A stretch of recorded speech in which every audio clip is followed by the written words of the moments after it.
राधा रानी आलो राधा रानी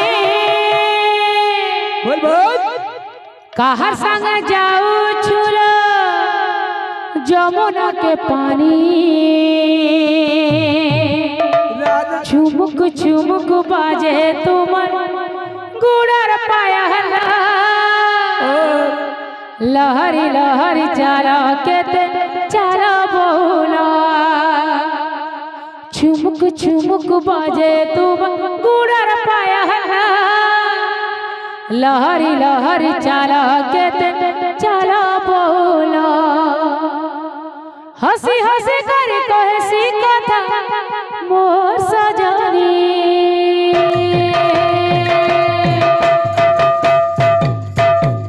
राधा रानी आलो राधा रानी कहाँ संग जाऊ चुलो जमुना के पानी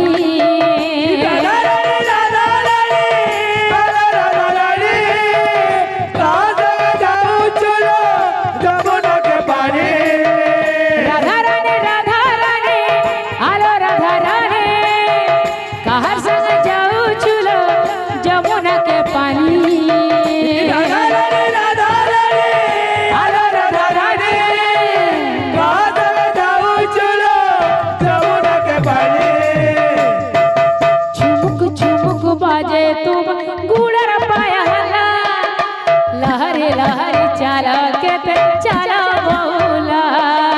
झुमक झुमक बाजे तुमर गुड़ा बजाला लारी लारी चाला के ते चला बोला झुमक झुमक बाजे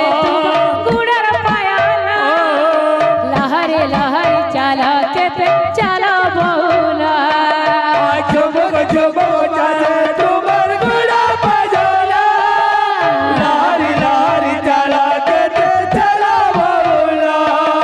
हंसी हंसी रे कहे से कथा मोर सजाने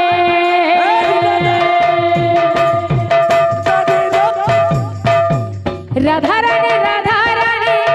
आलो राधा रानी कहाँ संग जाऊ चुलो जमुना के पानी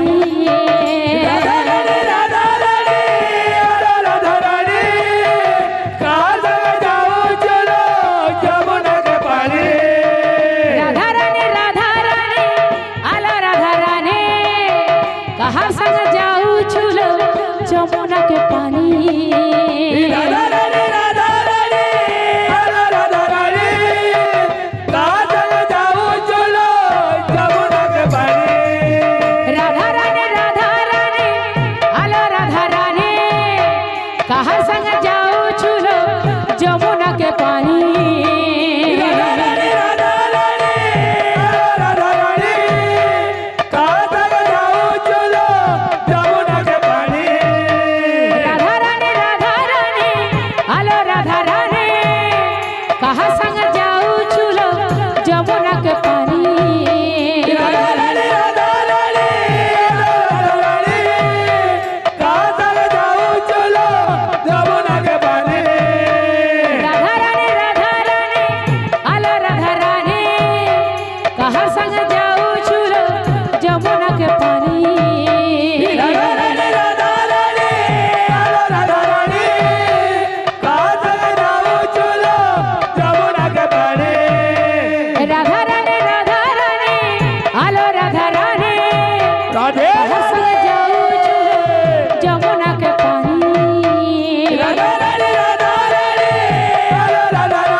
राग